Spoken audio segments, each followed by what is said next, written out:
Vamos abrir nossas Bíblias na Epístola de Paulo a Timóteo, 2 Timóteo, capítulo 4, vamos ler os versículos 6 e 7. Isso é praticamente o chamado o epitáfio de Paulo. O epitáfio é aquelas frases, talvez mais marcantes da vida da pessoa, que a pessoa pede para que sejam inscritas no seu túmulo, na sua lápide. Isso era muito antigo, na antiguidade, pois tem a palavra epitáfio. Epi é sobre, tafos é túmulo. Então era aquilo que era escrito sobre o túmulo, era o epitáfio. Vamos ficar em pé e vamos ler, depois vamos orar. 2 Timóteo, capítulo 4, versículos 6 e 7. Nós temos aqui praticamente as últimas palavras do grande homem de Deus, do apóstolo Paulo. Escrito foi realmente o seu testamento, as suas últimas vontades, seus últimos propósitos, as suas últimas considerações acerca do ministério. E ele escrevendo essas últimas palavras, antes de ser executado, ele vai escrever para Timóteo: porque eu já estou sendo oferecido por aspersão de sacrifício. O tempo da minha partida está próximo. Combati o bom combate, acabei a carreira, ou completei, fui até o fim da carreira e guardei a fé. Será que vale a pena servir ao Senhor? Todos nós, um dia, mais cedo ou mais tarde, vamos fazer essa pergunta.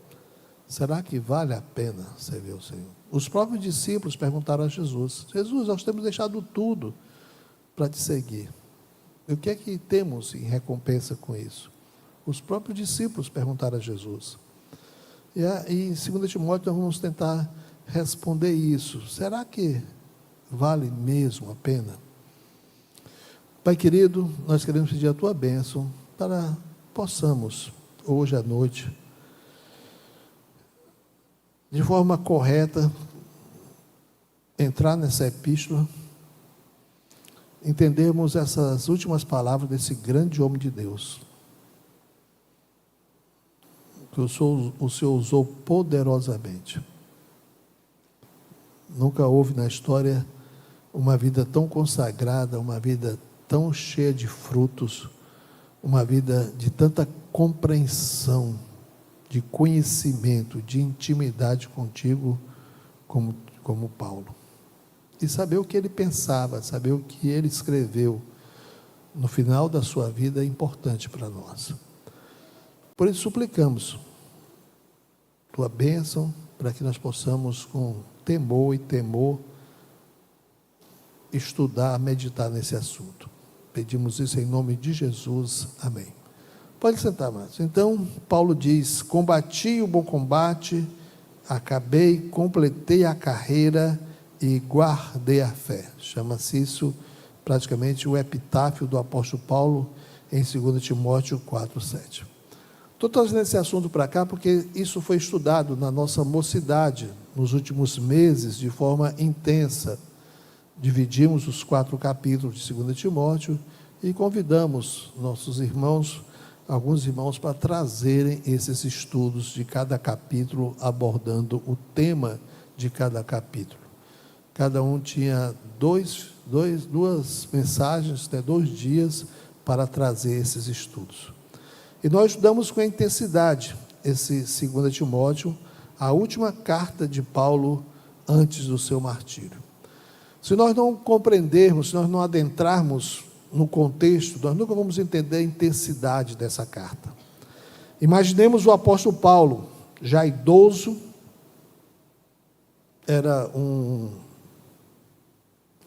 velho precoce, porque não era tão velho, por volta de 66, 67 anos, doente, definhando numa masmorra escura, fria e úmida em Roma, a chamada, conhecida prisão Mamertina, aguardando o cumprimento de sua sentença de morte, que chegaria em breve. Paulo foi executado, foi decapitado no ano 67 depois de Cristo, essa epístola por volta do ano 66, durante as grandes perseguições cruentas do perverso imperador tão conhecido chamado Nero.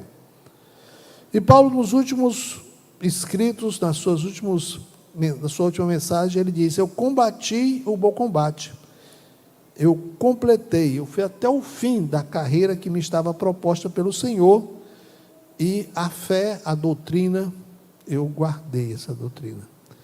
E ele tinha afirmado, no versículo anterior, no versículo 6, que a minha partida está próxima. Paulo sabia que estava já próximo de ser executado. As prisões, até a Idade Média, né, até o século XVI, não tinham esse caráter de prisão como nós temos hoje, de alguém ir para a prisão para passar algum tempo cumprindo uma pena. Prisão naquele tempo era aguardar o julgamento, para ser solto ou para ser executado. Mas não tinha como hoje essa ideia que nós temos, né, a pessoa passar 10, 15, 20, 30 anos, não tinha isso. A prisão naquele tempo era aguardar a sentença de liberdade ou então de execução. Quando José, por exemplo, vai ser preso, né, por acusação dele contra feita por Potifar, ele vai para a prisão aguardar o julgamento, aguardar a decisão, como os outros também, como o padeiro, como o copeiro também, aguardando apenas a decisão, a sentença de ou ser solto ou ser morto. E Paulo sabia que a sentença já tinha sido dada, praticamente só estava esperando mesmo a execução, e foi logo em seguida. Falamos aqui que Paulo descreve nessa carta, com cores muito vivas, a sua situação na prisão. Quem já foi a Roma, né, sabe disso, que a prisão marmentina ficava num bairro, naquela época ainda mais distante do centro de Roma. E era uma prisão, era uma masmorra praticamente, as pessoas ficavam em calabouços e ficavam não somente isolados, mas ficavam também acorrentados. Era uma espécie de masmorra fria, nojenta e também muito cruel. Paulo vai descrever isso com cores muito vivas. Era um lugar de difícil acesso, não é como hoje, eu vou ali no Paulo Sarazate, vou lá no PPS, qual os dias de visita, não é nada disso. Ele conta que Onesíforo foi a Roma a procurá-lo, e diz que ele procurou muito até que conseguisse achar. Então, era uma prisão realmente isolada, difícil de contato, difícil de comunicação. Era um local que deixava a pessoa realmente isolada, desprezada, já perdida dos seus contatos. No capítulo 1 ainda, vamos dar uma olhadinha, né? Capítulo 1, 16, 17, fala essas duas coisas, nós não queremos perder isso. Ele diz: o Senhor conceda misericórdia à casa de Onesíforo, porque muitas vezes me recriou e não se envergonhou das minhas cadeias, das minhas algemas.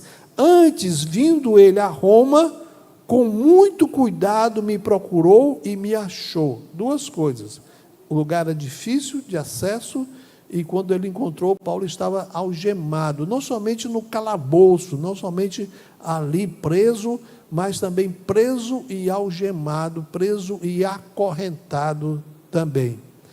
Capítulo 2, versículo 9, Paulo também descreve outra situação terrível. Diz que ele estava sendo tratado como um bandido.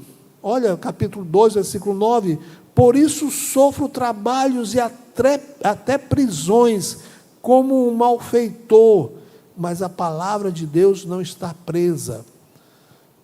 Quem está na prisão, principalmente naquela época, né? Os carcereiros, os encarregados, não quer saber se a pessoa foi um preso político, se a pessoa foi um preso porque estava pregando o evangelho. Está preso é porque é bandido, está preso porque é mau, está preso porque vai esperar a sua execução. Então, Paulo diz que ele estava sendo visto, tratado como um malfeitor, como um bandido. Então, a questão é do desprezo, a questão é de como você se sente, de como as pessoas olham para você. Ali é o apóstolo Paulo, que está ali preso, sofrendo injustamente. Não, ele era visto, estava sendo tratado como um bandido, como um mau elemento. Também fala de muita solidão, naqueles tempos ali, capítulo 4, no versículo 9, ele vai falar um pouco, dá a entender sobre isso. Ele diz a Timóteo: procura vir ter comigo depressa. Não somente venha aqui, Timóteo, mas venha depressa. Paulo sentia-se carente da amizade, carente de um consolo, carente de um conforto, carente de um olhar amigo. E Paulo pede a Timóteo não somente que vá, mas que corra, que se apresse. A história não registra se Timóteo chegou a tempo, antes da execução de Paulo. Provavelmente se acha que não. Paulo foi executado antes que Timóteo chegasse. Mas é uma coisa que nós não sabemos. Se Timóteo chegou a tempo ainda de consolar, de abraçar Paulo, nós vamos saber isso só na eternidade. Quando chegarmos no céu, vamos perguntar a Timóteo e a Paulo se deu tempo ele ser consolado com o amigo. Diz também no capítulo 4 a 13 que dá a entender que ele estava com muito frio, porque ele lembra que quando vieres, capítulo 4, versículo 13, quando vieres, traze a capa que deixei em Troade e em casa de Carpo, em casa de Carpo, e os livros e principalmente pergaminhos. Fala da solidão, queria pelo menos alguma coisa para ler, enquanto esperava aquele momento difícil, mas também pede a Timóteo que traga a capa. Sempre pedia a capa porque estava com frio, e realmente Roma, como na Europa, o inverno romano é cruel. A masmorra fica uma geladeira. Se no verão pega fogo de calor, no inverno é muito frio. Então, a pessoa tem que estar bem agasalhada para esses momentos. E se Paulo não tinha realmente boa capa, uma boa coberta, ele deveria estar passando por muito frio. Capítulo 4, versículo 6, uma vez já abordamos sobre isso, Paulo diz que já está sendo oferecido por sacrifício de aspersão, por aspersão, e o tempo da partida dele está próximo. Alguns historiadores, alguns intérpretes do Novo Testamento que chegam a estudar o contexto, e provavelmente é isso que se trata. Diz que os prisioneiros que eram executados, eles eram tidos pelos os carrascos como um sacrifício aos seus deuses, e eles realmente ungiam dias antes o prisioneiro para a execução. Talvez aconteceu isso, alguns interpretam dessa forma, que os carrascos chegaram alguns dias e já passaram o óleo, já preparando para a execução. Por isso que Paulo diz: o tempo da minha partida é chegado. Já sabia que estava esperando isso. E nós nos perguntamos, que aposentadoria e que fim para quem se dedicou toda a sua vida para servir de forma inigualável ao Senhor Jesus. Se Paulo se converteu mais ou menos por volta do ano 36, 36, é o que coloca, 35 ou 36, e ele vai estar na prisão vai por volta do ano 66, vai ser executado no ano 67, Paulo serviu intensamente ao Senhor por 30 anos. E ninguém trabalhou tão intensamente, ninguém se dispôs a se dedicar tão intensamente e foi tão usado por Deus. Para você ter ideia, Paulo escreveu o primeiro livro de teologia da Bíblia, que é a Epístola aos Romanos. É o primeiro livro de teologia. Paulo vai descrever todo o panorama, todo o programa da salvação, todo o programa escatológico, e vai fazer todas as aplicações da vida cristã. Ninguém supera esse engajamento, essa comunhão, e ser usado como Paulo. Saiu da igreja de Antioquia, comissionado para ser missionário, vai para a Ásia Menor, deixa dezenas de igrejas fundadas. Depois Deus diz: agora eu quero que você vá para a Europa, passa a Macedônia e continua a pregação do Evangelho. E Paulo agora sai do eixo da Ásia Menor e vai para a Europa, uma cultura totalmente diferente.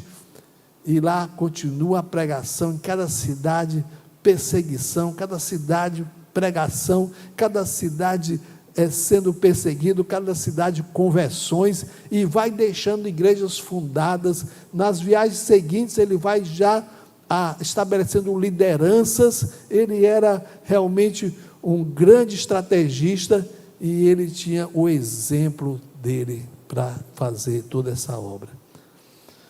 E perguntamos: que triste forma de terminar a vida, depois de mais de 30 anos, fundando igrejas na Ásia e Europa, pregando o Evangelho por toda parte, escrevendo boa parte do Novo Testamento, enfrentando perigos, enfrentando naufrágios, recebendo açoites, perseguições, difamações, sendo ameaçado de morte, mas defendendo a doutrina de Cristo. O que nós poderíamos esperar? Como seria o final da vida desse servo de Deus? Ninguém merecia mais do que um conforto, uma tranquilidade, terminar os seus dias, né, com tranquilidade, com paz. Número 4, falamos aqui naquela horrorosa situação. Quais seriam os últimos conselhos de Paulo a Timóteo? Depois de tudo isso, e estando nesse final de vida de forma tão miserável, quais seriam os últimos conselhos? Foi nessa trágica e terrível situação que Paulo escreveu ao seu jovem discípulo Timóteo, a quem muito amava. Era o seu pai na fé e o considerava como seu discípulo de confiança. Havia um verdadeiro amor. Paulo fala que na despedida choraram anteriormente. O que Paulo iria escrever? Quais seriam os conselhos? O que ele ia dizer? Quais seriam as recomendações que ele ia dizer para quem ele amava tanto e que iria prosseguir essa obra? Falamos aqui, o que o velho apóstolo vai dizer ao seu jovem amigo? Quais os últimos conselhos que ele, com a sua experiência de servir de forma abnegada a Cristo, vai dar ao jovem Timóteo que estava iniciando aquele ministério? Qualquer pessoa, de forma humana, de forma apenas sociológica, esperaria que Paulo dissesse exatamente isso aqui: Timóteo, é hora de você sair dessa. Timóteo, cuidado ao servir a Cristo. Não se dedique muito, Timóteo. Olha o meu exemplo. Olha o que eu ganhei, Timóteo. Talvez dissesse, se esperasse que dissesse a Timóteo: veja a minha situação, olha o que eu ganhei por me dedicar tanto. Timóteo, analise bem como estou agora. E cuidado, saia dessa. Não entre tão profundamente. Não se dedique tanto. Cuidado, Timóteo. Olha o meu exemplo. Era isso que poderia se esperar, se alguém tivesse feito qualquer outro trabalho desse sentido, e quando chegasse no final da sua vida, recebesse tanta coisa ruim. Isso é sofrimento, gente. Isso aqui é sofrimento mesmo. Isso aqui é dor, sentir sozinho. Isso aqui é o que ele falou, que quando foi na primeira defesa, quando ele foi para o julgamento, ninguém da igreja da igreja em Roma foi falar alguma coisa em seu favor. Todos abandonaram ele. Paulo termina o seu ministério isolado, abandonado, sozinho, doente, tratado como malfeitor, acorrentado, já sendo vítima, já sendo preparado, como se prepara uma galinha para ser morta no dia seguinte, o peru, como fazia-se antigamente, para no outro dia ser sacrificado. Timóteo, se esse é o momento, enquanto você está solto, enquanto você está livre, enquanto você está novo ainda, Timóteo deveria ter por volta de uns 30 anos, é hora de você maneirar, é hora de você tomar cuidado, é hora de você não se dedicar tanto, Timóteo. Mas falamos, gente, não, nem passou isso pela mente do apóstolo Paulo, tais asneiras. Antes, em cada capítulo da sua carta ao seu discípulo, que ele considerava como um filho, que ele amava tanto, ele dedica em cada capítulo um conselho muito sério de como Timóteo deveria continuar a missão. Em forma homilética, nós falamos dos 4 P's. No capítulo 1 foi a primeira exortação: preserve o Evangelho. Capítulo 1, versículo 14. Paulo diz: guarda o bom depósito pelo Espírito Santo que habita em nós. Se você quiser entender bem isso, que é guarda o bom depósito, Paulo está comparando a doutrina, a verdade de Deus, o conceito, o princípio da salvação, que ele recebeu de Jesus, aquilo foi depositado nele. E agora Paulo deposita toda essa verdade em Timóteo, e diz: Timóteo, guarda esse depósito.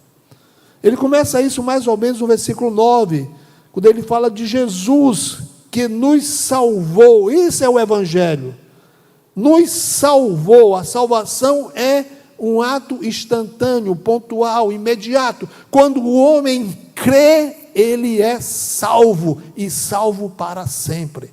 Esse é o Evangelho de Jesus Cristo, que nos salvou e chamou com sua santa vocação. O Deus que salva é o Deus também que chama, é o Deus também que vocaciona, é o Deus que tem um plano para os seus filhos. Isso é o Evangelho.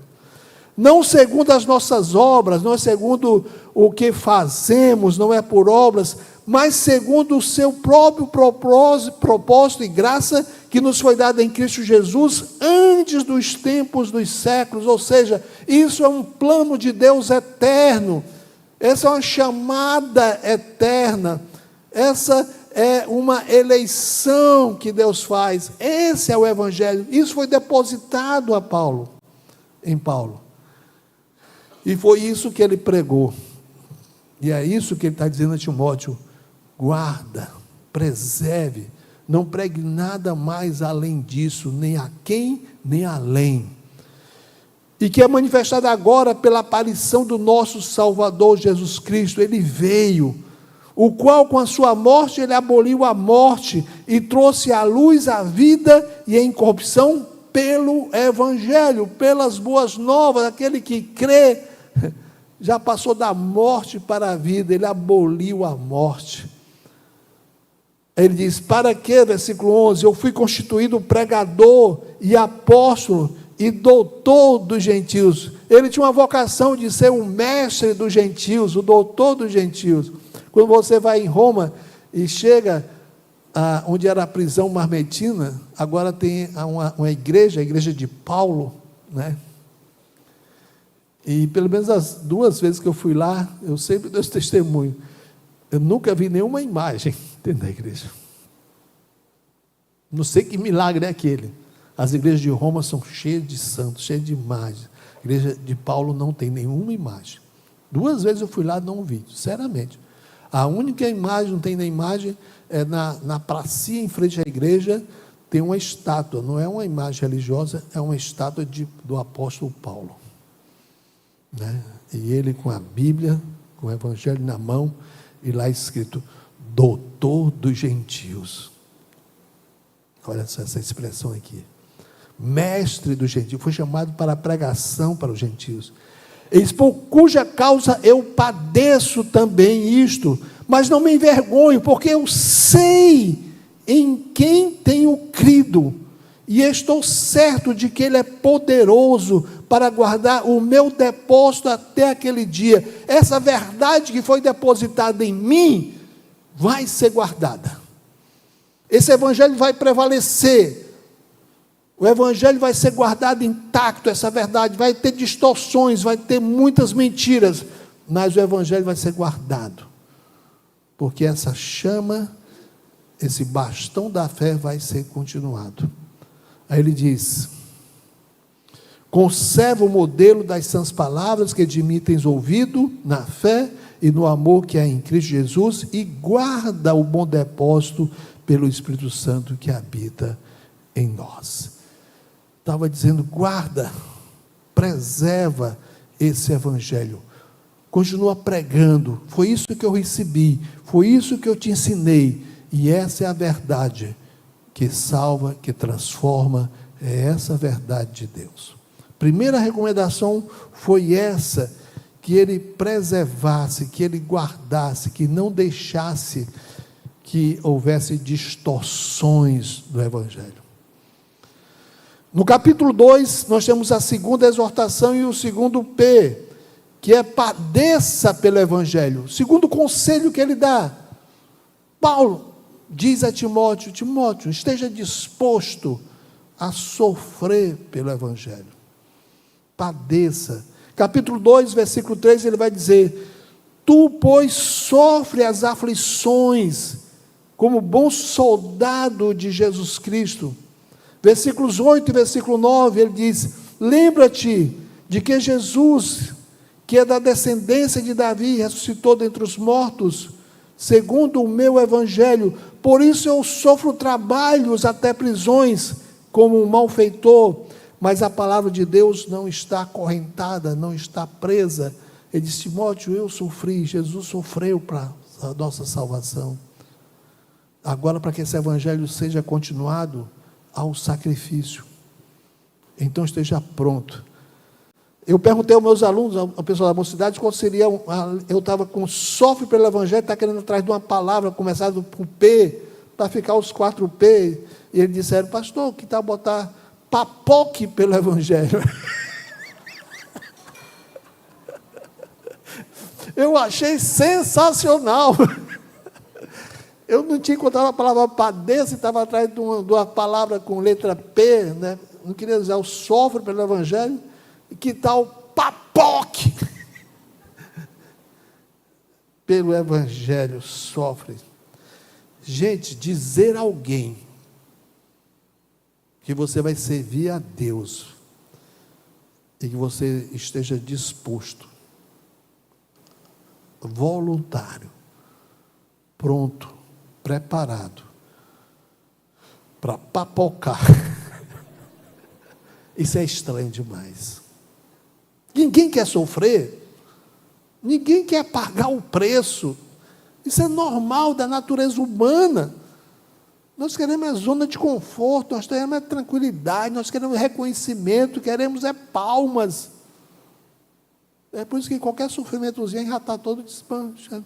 Fui chamado de fajuto marqueteiro. Eu fiquei triste. Não, mais que é verdade, marqueteiro de Deus e fajuto marqueteiro de Deus, mas é verdade. A gente fica tão, às vezes, tão sensível, com tantas pequenas dores. Doa isso aqui.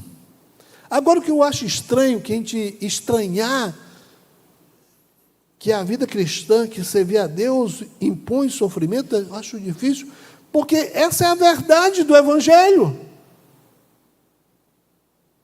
Os 11 apóstolos de Jesus, que permaneceram fiéis, todos morreram como mártires.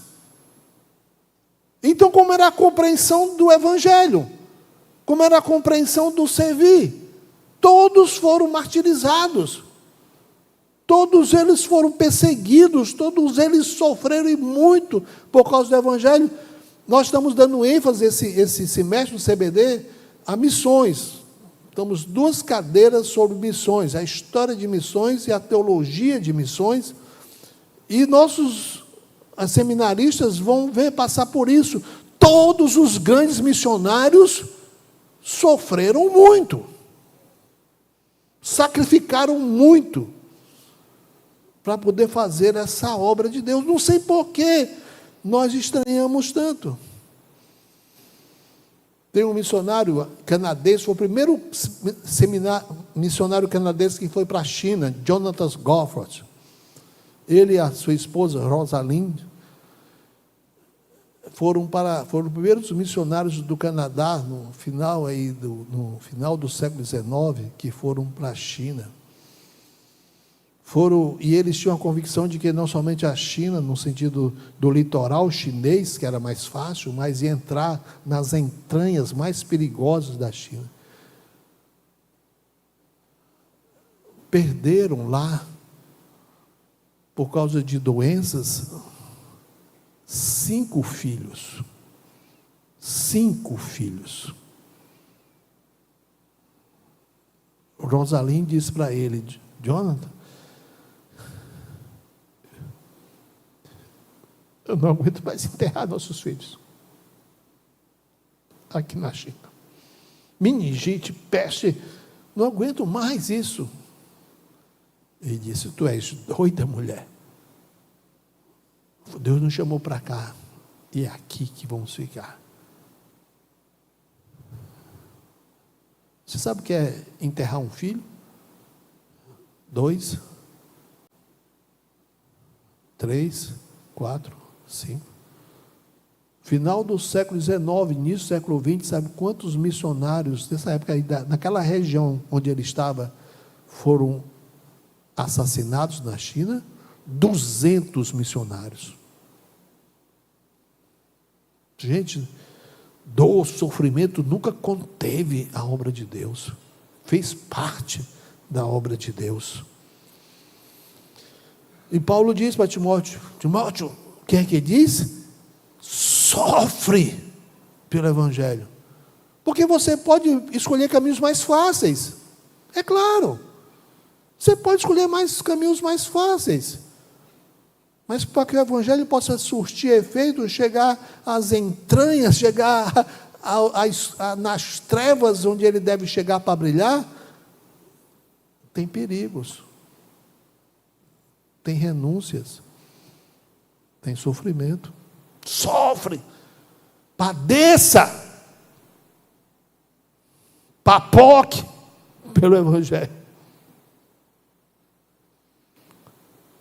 No capítulo 3, ele vai dar a terceira exortação, que diz que persevere no Evangelho. Capítulo 3, versículos 13 e 14. Olha só. Mas os homens maus e enganadores irão de mal para pior, enganando e sendo enganados. Tu, porém, você é diferente, você é cristão, você é de Cristo, você tem chamada. Permanece naquilo que aprendeste e de que foste inteirado, sabendo de quem o tem aprendido. Não é hora de voltar atrás, é hora de ir em frente, Timóteo.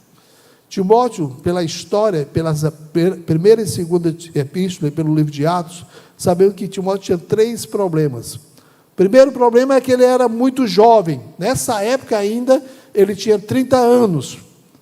E você pergunta: mas Paulo começou, tinha 30 anos. Mas agora Timóteo está numa outra situação.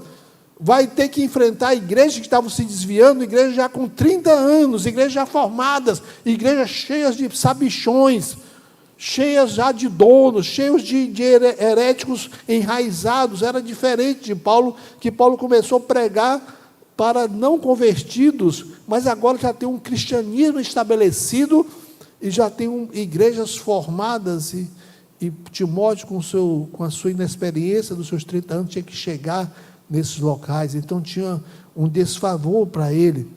Outra coisa também que a Bíblia fala nessas cartas, dá para se perceber que Timóteo não tinha muita saúde, não era um jovem saudável. Paulo vai recomendar a Timóteo: olha, por causa das tuas frequentes enfermidades. Não era um atleta, não, era um jovem com suas dificuldades de saúde. A terceira coisa é que Timóteo tinha um temperamento muito tímido. Não era aquela pessoa ousada, não era aquela pessoa que era simpática, que era carismática. Era aquelas pessoas mais retraídas, mais cautelosas, talvez mais receosas. E Paulo disse, com tudo isso, mesmo sendo jovem, mesmo doente, mesmo na tua timidez, persevere, faça a obra de Deus. A obra de Deus não é feita pelos fortes, a obra de Deus é feita pelos fracos que confiam em Deus.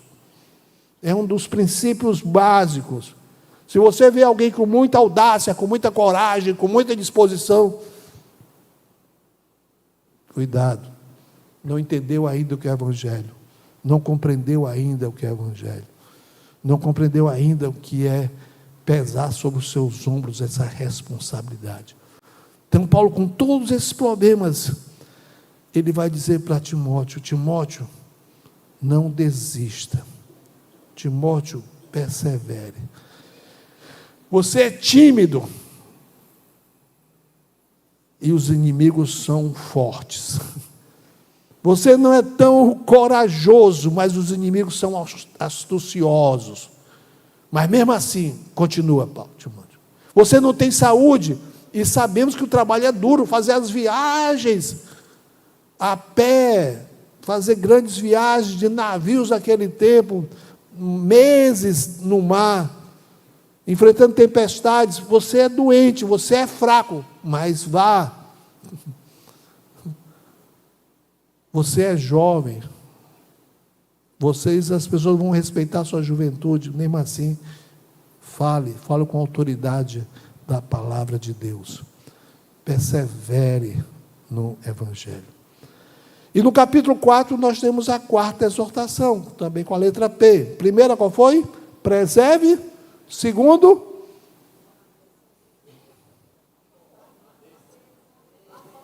um diz papoque, outro diz padeça. Os mais velhos diz padeça, o mais jovem diz papoque. Terceiro, persevere. E a quarta exortação, proclame, pregue o Evangelho. Capítulo 4, é versículo, já está errado aí, viu? É 11 e 12, né? Capítulo 4, 1 e 2. Por favor, corrija aí. Capítulo 4, versículo. Conjuro-te, pois, diante de Deus. Uma das expressões mais fortes. O sumo sacerdote perguntou a Jesus, conjuro-te. Você tem que fazer um juramento perante Deus. Tu és o Cristo? Jesus disse, acertou na mosca, tu disseste. Interessante. Conjuro-te, pois diante de Deus e do Senhor Jesus Cristo, que há de julgar os vivos e os mortos na sua vinda e no seu reino, que pregues a palavra, instes a tempo e fora do tempo, redarguas ou corrijas, repreendas e exortes com toda a longanimidade de doutrina. Pregue. Uma das coisas, né, uma das tarefas que nós temos agora no CBD vai ser o estudo de vidas dos missionários. E quando nós temos elementos suficientes para estudar a vida deles, antes da ida deles, antes da chamada deles, antes da ida dele, todos eles foram evangelistas.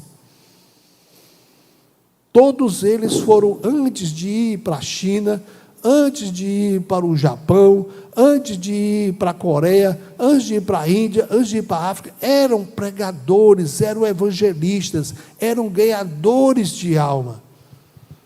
Faz parte da missão, faz parte da vocação. E Paulo está dizendo, Timóteo, pregue o Evangelho.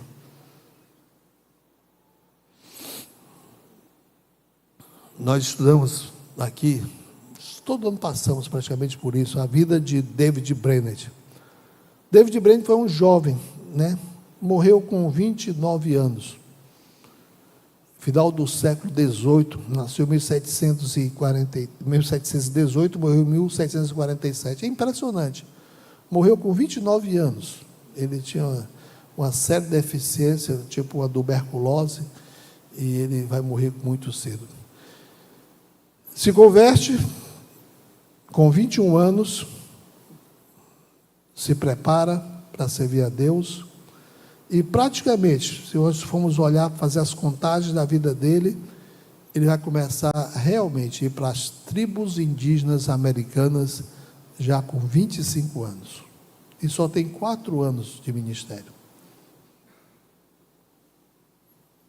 E o incômodo dele, olha, final do século XVIII na América, se você assistir algum filme de faroeste, cowboy, é antes daquele tempo ainda.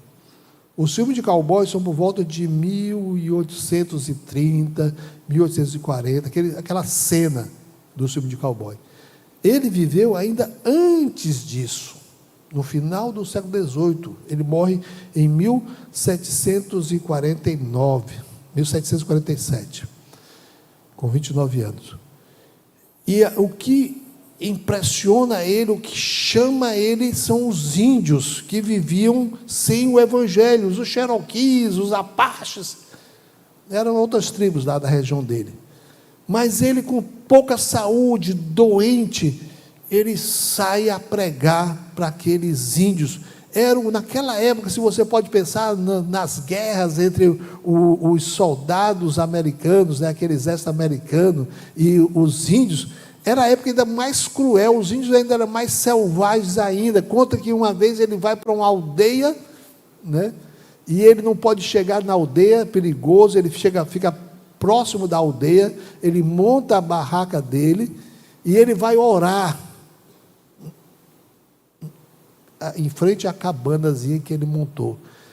E ele estava orando, e os índios vão se aproximando para matá-lo. Cercam com muito silêncio esse homem branco que invadiu nossas terras. Quando os índios estão ali observando aquele homem parado, de joelho, eles veem uma cascavel se aproximando dele. E eles dizem: nem precisamos matá-lo, a cascavel vai fazer o serviço. E eles olham para a cascavel prepara o bote, e de repente ela desiste e sai. Ele disse: esse carapada tem um poder, esse carapada aí é diferente. E por causa essa ação de Deus em reter a cascavel, eles ouvem o evangelho. 2 anos seguintes, ele batiza 70 índios. Gente, ele gasta seus 4 anos de vida para pregar o evangelho. É dele essa frase: quero esgotar a minha vida neste serviço para a glória de Deus. Quero esgotar, que ela chegue ao fim, as últimas forças, neste serviço para a glória de Deus.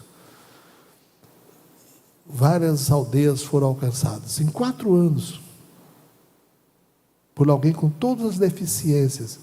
Não falava nem as línguas dos índios, ele tentou aprender algumas, mas eram tantas línguas, e muitas vezes ele tinha que pegar alguém para ficar traduzindo. Às vezes aqueles guias bêbados que faziam as traduções para ele. E nós perguntamos: e aí, Senhor?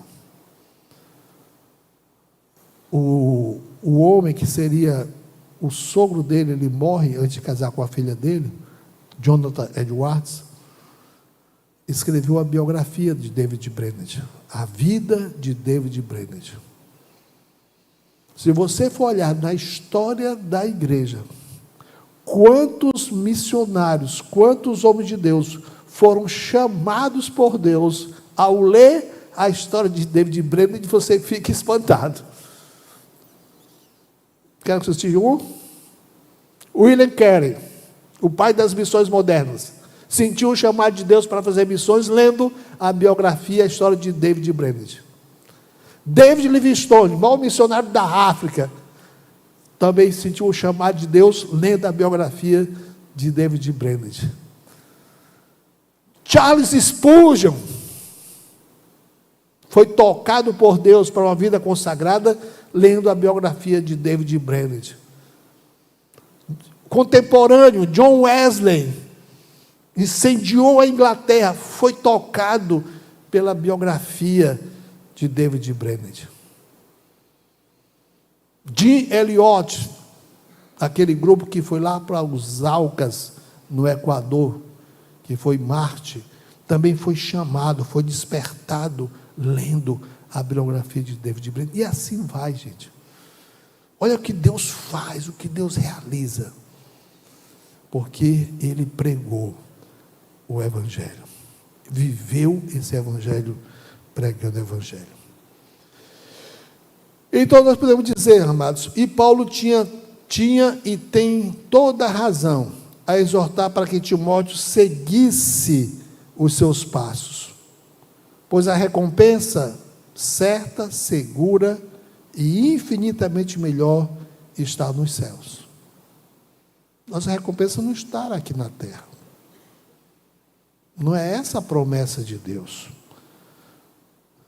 Paulo ainda diz em 2 Timóteo capítulo 4, versículo 8, desde agora, olha o que é que ele visava: a coroa da justiça me está guardada, a qual o Senhor, justo juiz, me dará naquele dia, e não somente a mim, mas também a todos os que amarem a sua vinda. Paulo diz, vale a pena. Você não sabe, você não entendeu o que é vislumbrar a glória eterna, o que é servir a Ele. Se temos que passar por sofrimento, por dores, desprezo, vale a pena, Timóteo. Não desista. Encare esse desafio, guarda esse Evangelho. Vai gente querer distorcer esse Evangelho, defenda o Evangelho, fique firme no Evangelho, Timóteo. Timóteo, padeça, sofra, papoque pelo Evangelho, se for necessário, e geralmente é necessário.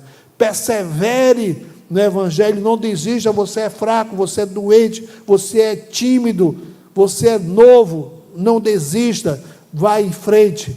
E Timóteo evangeliza, salva pessoas, através do evangelismo pessoal, através da pregação, através de métodos que você usar. Gente, isso aqui é o cerne, é o depósito do Evangelho. O que está nos faltando hoje é essa compreensão.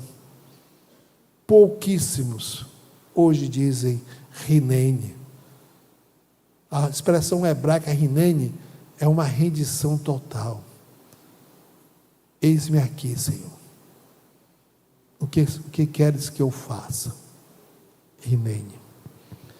Eu quero convidar a todos, quero chamar o nosso grupo de louvor aqui, nós vamos orar, e nós vamos cantar duas músicas.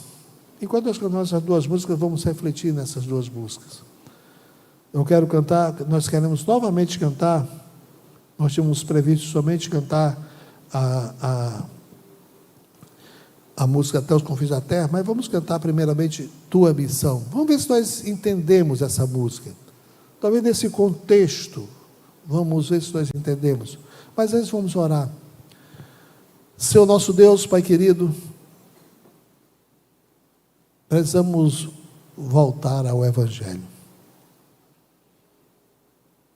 Sei que parece estranho pregar sobre isso.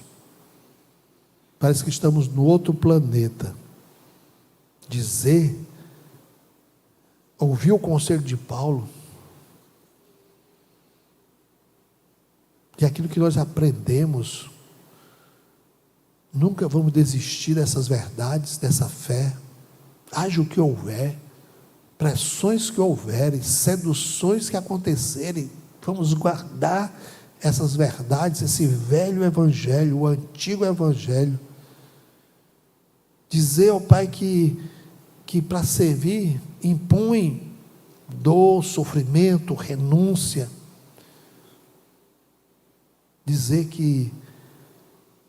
haja o que houver, pressões, perseguições, ameaças, nunca devemos desistir, e que nós devemos, com coragem, com fé, com ousadia, levar essa palavra aos perdidos. Quanto mais trevas, mais necessidade de luz. Quanto mais podre, mais necessidade de sal.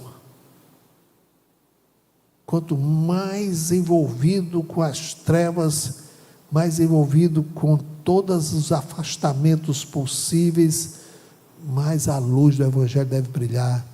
E o método é esse: eu. O método será sempre eu. Eu me dispor. Pai querido, volta-nos. Faz-nos agora, ó Pai, voltar à Tua palavra, ao Teu Evangelho. Voltar às Tuas verdades.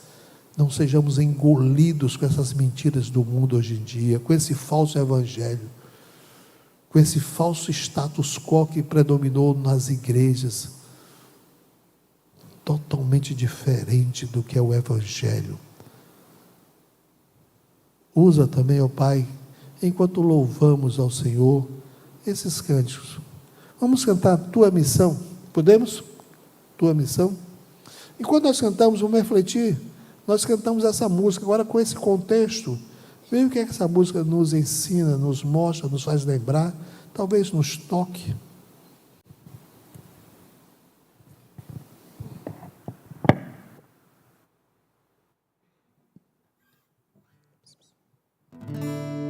Quando os vejo tão distantes, sem amor e sem paz, sem esperança no amanhã, vivendo como podem,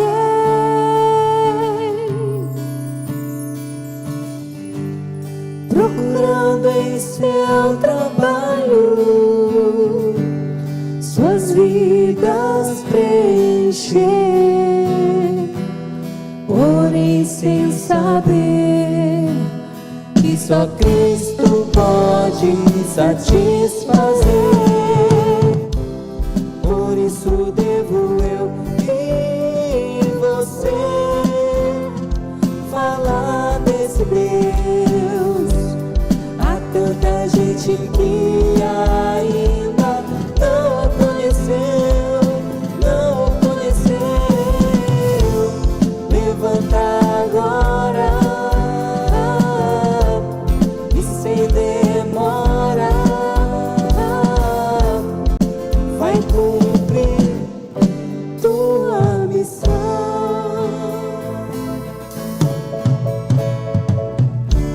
Cristo pede teu esforço, vida entregue sem direitos,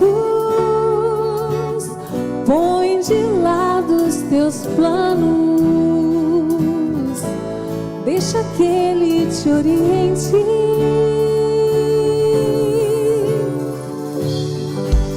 Saiba que não é tristeza, mas glória no porvir, pois Cristo promete o céu pra quem ama e o servir. Por isso devo eu e você falar desse Deus a tanta gente que ainda não conheceu, não conheceu. Levanta agora e sem Deus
cantar até os confins da terra? Vamos ver se tem alguma coisa aí que nós não tínhamos percebido até agora na riqueza dessas músicas que nós cantamos. Vamos até os confins da terra? Como? O que é necessário?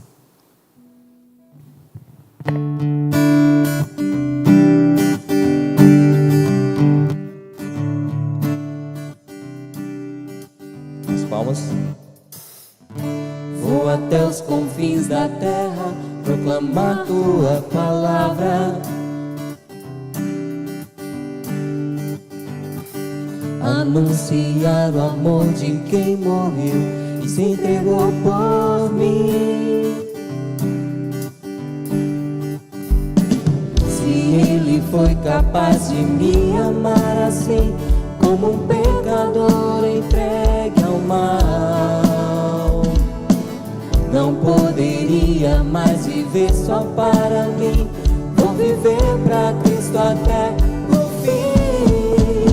Vou viver pra glorificar ao meu Rei amado, Salvador. Nunca vi um amor igual, que a todos quer livrar do mal. Sempre te amarei e te servirei pra sempre. Vamos voltar pro começo.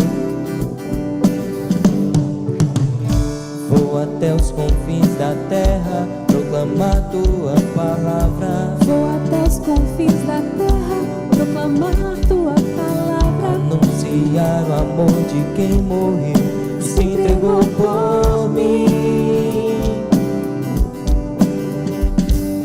Se ele foi capaz de me amar assim, como um pecador entregue ao mal, não poderia mais viver só para mim. Vou viver pra Cristo até o fim. Vou viver pra glorificar ao meu Rei amado, Salvador. Nunca vi um amor igual, que a todos quer livrar do mal. Sempre te amarei e te servirei pra sempre.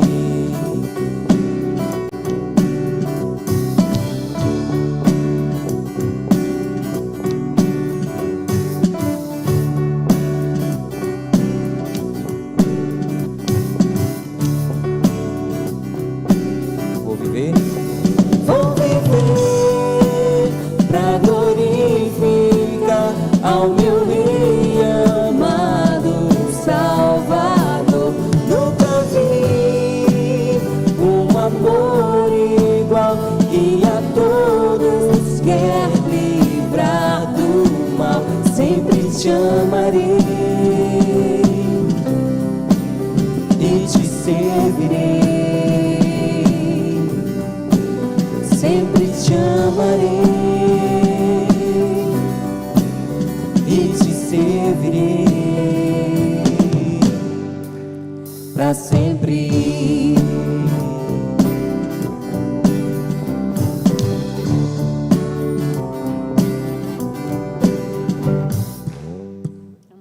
Senhor nosso Deus, Pai querido, tem cânticos que são verdadeiras orações. Nós falamos dessas verdades quando falamos que Cristo nos chama uma vida entregue, uma vida sem direitos, capaz de renunciar a tudo por causa da sublimidade da missão. Quando cantamos aqui que o amor do Senhor nos constrange, sendo Deus, deu a vida para nos salvar. e nos chama para participarmos dessa obra. A salvação já foi realizada, já foi feita, cumprida, mas agora falta ser anunciada, falta ser completada. Paulo chegou ao final da vida e diz: fiz tudo o que podia, entreguei-me completamente e o Senhor me usou. Agora eu deposito essa responsabilidade sobre ti, Timóteo, e essa responsabilidade foi passada sobre nós. Agora a nossa vez, agora a nossa resposta. Sabemos que Timóteo foi fiel. Timóteo respondeu com rinene. Timóteo está nessa galeria dos servos, dos consagrados, dos cumpridores da missão. Agora falta a nossa vez. Que o Senhor, em nome de Jesus, possa completar também essa obra na vida de cada um. Abençoa cada um de nós, abençoa a tua igreja, abençoa essa missão, em nome de Jesus, amém.